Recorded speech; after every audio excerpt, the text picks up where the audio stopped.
उदयपुर की ताज़ा खबरों की जानकारी के लिए देखते रहिए अलर्ट उदयपुर न्यूज़।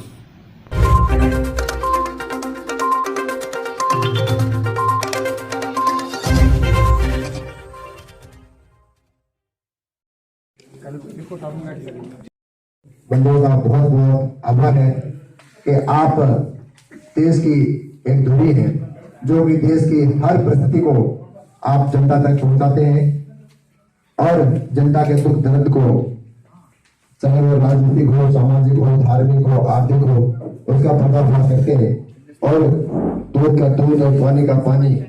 गुरुदेवो महेश्वरा गुरु साक्षात परब्रह्म तस्मै श्री गुरुवे नमः। ओम गोरक्ष जालंधर पटाश हरभंग कानीपमच्छिद्रात्या सौरंगिरे बाणक भर्तरी सौम्या भूम्या बहुर्व नवनाथ सिद्धः।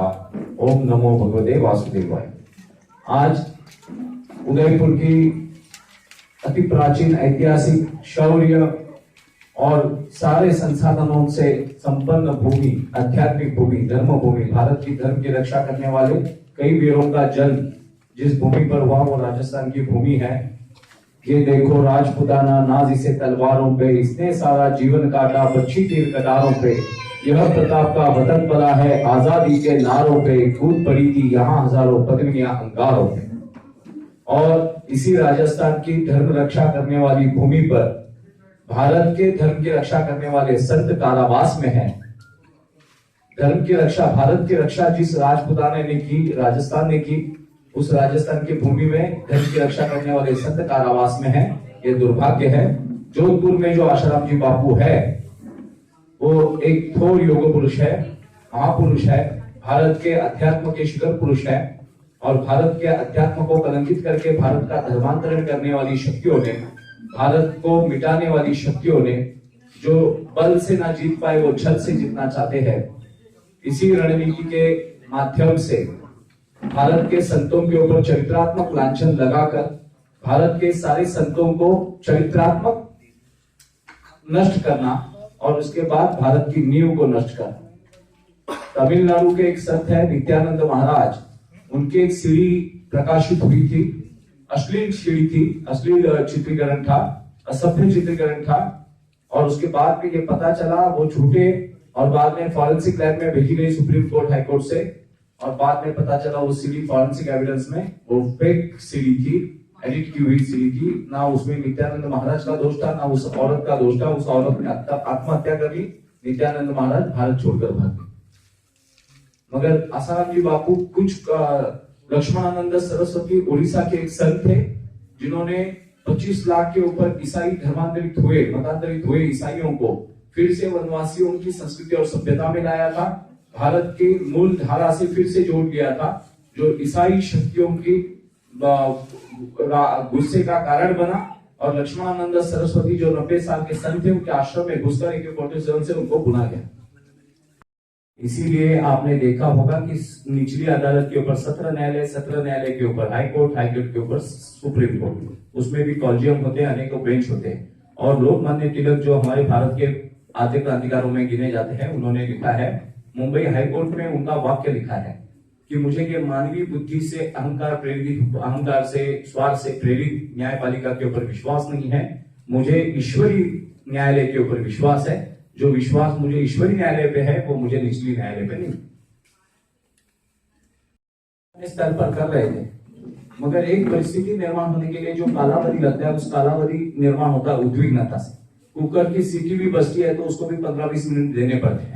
तो मानवीय उद्विग्नता, भारत ये अहिंसा का, देखिए आपने देखा होगा कि आसाराम बापू के साधक जितने भी है ये अहिंसक है, ये उपद्रव मूल्य इनका शून्य है। अगर इनका उपद्रव मूल्य होता था आज मौलाना साहब को गिरफ्तार नहीं कर रहे हैं मरकज वाले, जिसने सारा कोविड-19 फैला कर रखा है।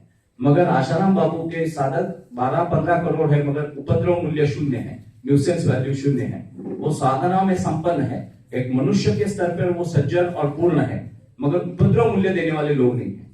अगर 50 लाख भी लोग उपद्रव मूल्य, आज देखिए किसान आंदोलन आपने देखा, उन्होंने उपद्रव मूल्य मचा दिया कि किसान आंदोलन, किसान कानून जो किसानों के हित में था उसको भी पीछे देना पड़ा। में अगर जुड़ जाता हूँ तो ये जनता जुड़ने का ही आगाज है। नहीं, किसान आंदोलन की आप बात करें ना, तो किसान आंदोलन के साथ तो कितनी पब्लिक जुड़ी थी। नहीं, उनके पास फंडिंग भी बहुत था ना। हमने देखा दिल्ली में कि मलाई बर्फी और बिरयानी खिलवाई जा रही थी, हमको खाने में देने के लिए आप जैसे सज्जन या बाकी कोई है नहीं, तो हमें स्पॉन्सर कोई कर नहीं रहा, अपने अपने बल पर हम लोग कर रहे हैं। और किसान आंदोलन के पीछे पत्रकारों ने भी देखा, आपने भी देखा, उनके पैर दबाने के मशीनों से लेके, उनके मसाज करने से लेके, उनको सुबह शाम नाश्ता दो टाइम अच्छे से खाना, सभी उनकी मेहमान नवाजी की जा रही थी। तो वहां भूखे नंगे भी दौड़ रहे थे। इस आध्यात्मिक भूमिका में और मुहिम में आप पूरे देश में कितने हिंदू संगठन हैं और राष्ट्र हैं और भी चीजें जो अपने साथ जुड़ रही है आपको? नहीं, और आज उदयपुर में हूँ, कल मैं कोटा में जाऊंगा। विशेषतः हमें राजस्थान में लक्ष्य हम लोग दे रहे हैं, क्योंकि राजस्थान केंद्र भूमि है, दिल्ली से भी नजदीक है और पूरे भारत को प्रभावित करने वाली राजस्थान केंद्र भूमि है।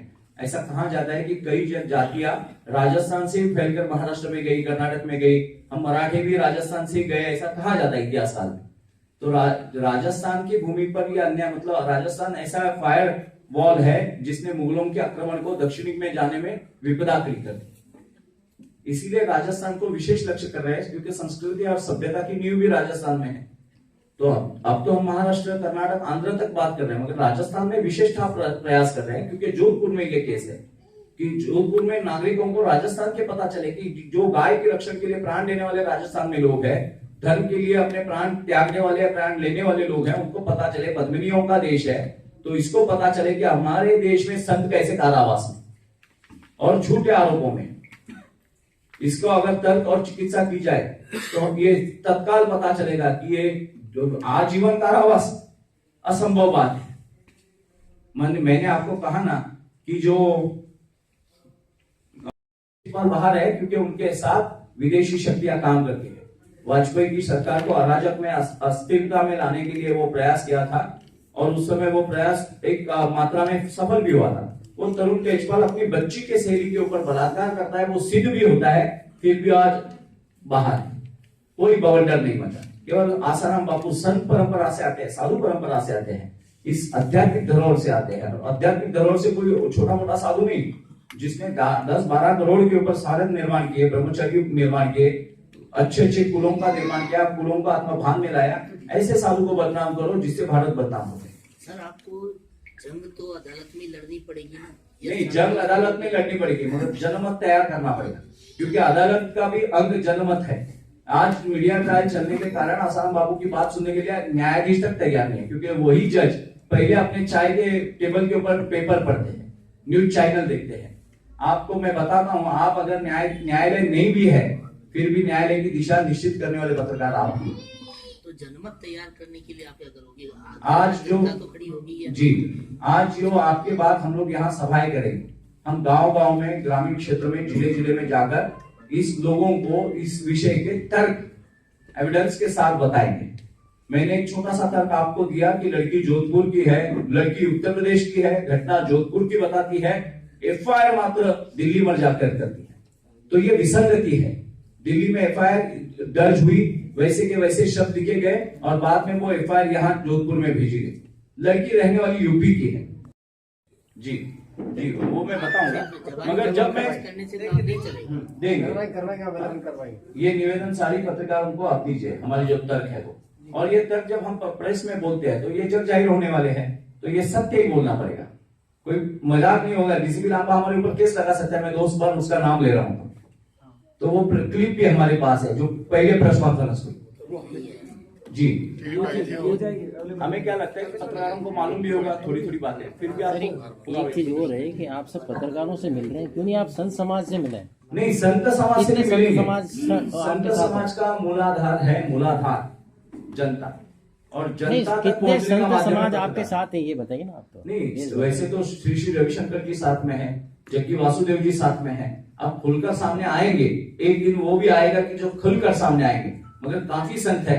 मगर ज्ञात और अज्ञात संतों में जो अंतर होता है कि अज्ञात संत होते हैं साधारण से भगवाधारी, वो कोई प्रसिद्धि में नहीं आए होते हैं, तो उनको छपती नहीं बातें। सदगुरु बोलेंगे, जबकि वासुदेव जी, श्री श्री रविशंकर जी बोलेंगे, रामदेव बाबा जी बोलेंगे, तो ही न्यूज छपेगी। मगर ऐसे संत समाज में से भारी मात्रा में संत आशाराम जी बापू के साथ में। मगर मैंने कहा कि उपद्रव मूल्य शून्य होने के कारण वो बसें नहीं जलाते, ट्रेनें नहीं जलाते हैं, रास्ते पे उतर के दंगे नहीं मचाते हैं, तो उनकी ओर ध्यान नहीं देता है। पनून कश्मीर नाम का एक पिक्चर था पनून, तो उसमें क्या राजबब्बर जी थे, वो कश्मीरी पंडितों की भूमिका कर रहे थे। तो वो एक न्यूज चैनल के नीचे जाके मोर्चा निकालते हैं। तो वो मोर्चा निकालने के बाद वो पत्रकार, वो टीवी चैनल वाला डायरेक्टर होता है, वो बुलाता है, कौन पंडित है, मूर्ख, बुलाओ उसको ऊपर चाय पीने। बोलो आओ पंडित जी चाय पियो। क्यों बवंडर मचा रखा है? बोले क्या हमारी बात आप दिखाते ही नहीं हो, आप तो कश्मीर अलगाववादियों की बातें दिखा रहे हो। अरे मगर अलगाववादी जो कर रहे हो आप करो ना, तो आपकी बातें दिखाएंगे।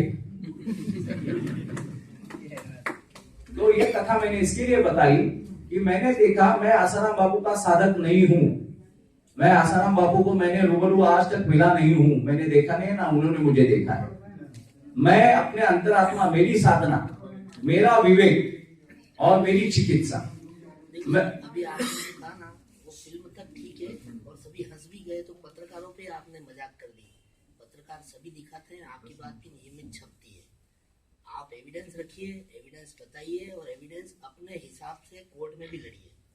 नहीं, कोर्ट में तो लड़े जाएंगे। पत्रकारों में बोलना इसका नहीं, पत्रकारों का उदाहरण देना इसका कारण था कि ऐसी बातें उस समय का, ये मैंने मेरा उदाहरण नहीं दिया, घटना जो फिल्म में है वो बताया कि ऐसा नहीं होता, मगर ऐसा ही होता है, ऐसा भी नहीं। और आपकी बात से ये भी सही है कि सीता ने भी अग्नि परीक्षा दी, जी, तो धरती में ही समाना। जी जी जी, तब राम जी भी कुछ नहीं कर जी जी जी, तो कई परिस्थितियां हो जाती होती है। आप तो बस अपनी बात बताएं और वो एविडेंस उपलब्ध कराएंगे तो आपको एविडेंस मिल जाएंगे। आप सारी पत्रकारों को आपने जो बोला है, हमें क्या लगा, हम जब खुलकर बोलते हैं तो जिस तर्कों को देते हैं वो तर्क पहले आ चुके होते हैं। आपने भी इस स्टाइल को देखा होगा, आपके पत्रकार ये सारी बातें जो आप कह रहे हैं वो काहे बगाए उस वक्त सब चल चुकी। अब उसका एविडेंस नहीं रहा, अब आप उसको वापस गर्म कर रहे हैं, तो वापस आपको देना पड़ेगा, सत्य है। सर जी मेरी एक बात है, सर आप कह रहे कि हम गांव-गांव जाके अलग जगाएंगे जैसे, तो उसका फंडिंग कहाँ से आएगा? नहीं, फंडिंग नहीं। अभी मैं जहाँ से आता हूँ तो जो साधक क्षमतावान होते हैं अपने अपनी गाड़ियों से घुमाते हैं। हम जहाँ से निकलते हैं पुणे से, मुंबई से, तो जो साधक साथ में होते हैं, ये जिले जिले में इनके साधक है, इनकी गाड़ियां हैं, मेरे भी आप बहुत सारी पहचान है, और अपने अपने गाड़ियों से, अभी भी मैं दूसरे 2-4 गाड़ियों से आया, तो अपने अपने साधक ही काम करते हैं। जैसे परिव्राजक साधकों को वहां के साधक अपने अपने घर पे खाना खिलाते थे, हम तो होटल में भी नहीं खाते। तो आप जैसे कोई लोग खाना ला कर देते हैं, आप जैसे कोई लोग गाड़ियां उससे घुमाते हैं, हो गए। तो दूसरे जिले अभी कोटा जाएंगे तो कोटा वाले साधक खड़े हैं, वो देखिए गाड़ी लेकर उनके आए हैं। तो ये साधना संपन्न लोग हैं, ये अपना अपना तन मन धन लगा रहे हैं। तो सर आपने जैसे बोला ना कि किसान आंदोलन के लिए फंडिंग आता है, वहाँ भी तो स्वयं सेवा के गाँव के सेवक, वो उन्होंने भी तो सेवा की होगी ना। एक भी सब्जी में, एक भी दाल रोटी में 1 रुपए की बढ़ोतरी नहीं हुई इस समय, महंगाई नहीं हुई। तो किसान अगर आंदोलन पे जाता था तो निश्चित ही रोजमर्रा की चीजें महंगी हो जाती थी, तरकारी महंगी हो जाती थी। हमको एक भी तरकारी महंगी नहीं हुई। इससे ये तर्क लगाया जाता है किसानों के नाम पर मैं जो विषय को बोलता हूँ कि मुखौटे डालकर बड़े आंदोलन हुए, कभी विद्यार्थी आंदोलन के नाम पे, कभी औरतों के नाम पे, कभी आज मोदी जी के कार्यकाल में हम सही दिशा में भारत को लेके जा रहे हैं। यहाँ तो सर्जिकल स्ट्राइक के ऊपर भी चेष्टा की गई, एयर स्ट्राइक के ऊपर भी निंदा की गई। अभिव्यक्ति स्वतंत्रता का अधिकार ये नहीं कहता है कि आपके भारत के अस्तित्व के ऊपर प्रश्न चिन्ह रहेगा। तो ये किसान आंदोलन का मैंने कहा कि वो हमने तो आंखों से देखा है, कोई महंगाई नहीं बढ़ी, कोई कुछ फर्क नहीं पड़ा। केवल पत्रकारों को प्रभावित करने के लिए जो जनसंख्या उपस्थित रखनी थी, यहाँ भी आज 2000 लोग खड़े होते थे। आज कोविड-19 है, हमें अधिकार नहीं है, हमने आचार संहिता का पालन किया है, मगर किसान आंदोलन में किसी ने पालन नहीं किया उन चीजों का, वो तो हावी हो गए थे सत्ता के ऊपर। तो सर जैसे अलग आप जगा रहे, जैसे आप जैसे और भी बहुत सारे होंगे इस कार्य को करने के लिए? है, बहुत सारे हैं, मगर मैं मेरी तरफ से अपनी बाजू रख रहा हूँ। ऐसे तो बहुत लोग, आज आपने देखा होगा कि कालीचरण जी महाराज को गिरफ्तार किया गया है, उन्होंने गांधी जी के ऊपर कुछ वक्तव्य किया, फिर भी और कुछ बड़ा चढ़ाकर बातें, देशद्रोह की धारा लगाई गई। आप पत्रकार हैं, वो व्यक्ति के ऊपर किया हुआ निषेधात्मक अगर निंदात्मक वचन भी है तो देशद्रोह कहां से हो गया? देशद्रोह तो नथुराम गोडसे के ऊपर भी नहीं चला था, तो उनके ऊपर देशद्रोह चला रहे। मतलब सत्ता जिसके हाथ में होती है, लाठी जिसकी लाठी उसकी भैंस, 121 कलम देशद्रोह का कालीचरण जी महाराज के ऊपर लगाकर केस चला रहे हैं, वैसे ही बलात्कार का केस बापू के ऊपर लगाकर चला रहे हैं, जो बलात्कार हुआ ही नहीं है। जैसे साहब नियमों का भारत के टुकड़े 100 करेंगे, कश्मीर को आजाद करके रहेंगे। किसान आंदोलन में पंजाब बनेगा खलिस्तान, कश्मीर बनेगा पाकिस्तान के नारे लगे, किसान आंदोलन में लगे। आप लोगों ने दिखाया, हमने देखा है। तो ये तो मैं बापू के बारे में बोल रहा हूँ, उनके चरित्रात्मक पावित्र्य के ऊपर बोल रहा हूँ। इसमें कौन से कोर्ट की हानि? लेकिन अभी कोर्ट का फैसला आया कहाँ है? अभी तो नहीं, निचली अदालत का आया है ना, अभी तो हाईकोर्ट है ना, हाईकोर्ट में चलने दीजिए ना। आप फैसले में सवाल तो बिल्कुल, जब उनकी न्याय निंदा करने वाले लोग अगर उनकी खुलकर निंदा कर रहे थे, कानून का फैसला आने से पहले उनके एनिमेशन फिल्म बनाकर उनको नंगा कर दिखाया जा रहा था, साड़ी का पल्लू नीचे गिराई हुई औरतें उनके पास बैठी हुई दिखाया जा रहा था, तो वो कहाँ का कोर्ट का सम्मान था? वो तो कोर्ट का सबसे बड़ा घिनौना अपमान था कि जो घटना ही सिद्ध नहीं हुई थी उसके ऊपर उन्होंने दिखा भी दिया कि बापू कैसे स्लीवलेस वाली औरतों को नजदीक बिठाता है, कैसे साधु संतों को पैर दबाने वाली औरतें हैं। वो तो कोर्ट का सबसे बड़ा अपमान था। पुलिस देखती थी, उस समय का आयोग देखता था, मगर कुछ ऐसे लोग थे जो उसको भीषण और भयंकर बर्बरता पूर्वक रंगीन करके दिखा रहे थे। एक सेक्सुअल फिल्म दिखाने वाली कुछ इमोजीज बनाई गई। देश में हिंदू पर्सनल लॉ भी होना चाहिए। जी, हिंदू पर्सनल लॉ तो होना ही चाहिए। ये वक्फ बोर्ड निरस्त होना चाहिए। भारत का 1947 में जो विभाजन हुआ हिंदू मुस्लिम स्तर पे हुआ है, हिंदू और मुस्लिम स्तर पे हुआ है। विभाजन की आग की लपेट में आए हुए लोग आज भी जीवित हैं और जिन्होंने भीषण और भयंकर परिस्थितियों को देखा है, अपनी माँ बहनों को अपने सामने लुटते हुए देखा है। सिंध, पंजाब, बंगाल का पाकिस्तान बना हिंदू और मुस्लिम की नींव पर, और उन्हीं मुसलमानों का लांगुल चालन कर यहाँ फिर से इस्लामिक देश बनाने की साजिश रची जा रही है।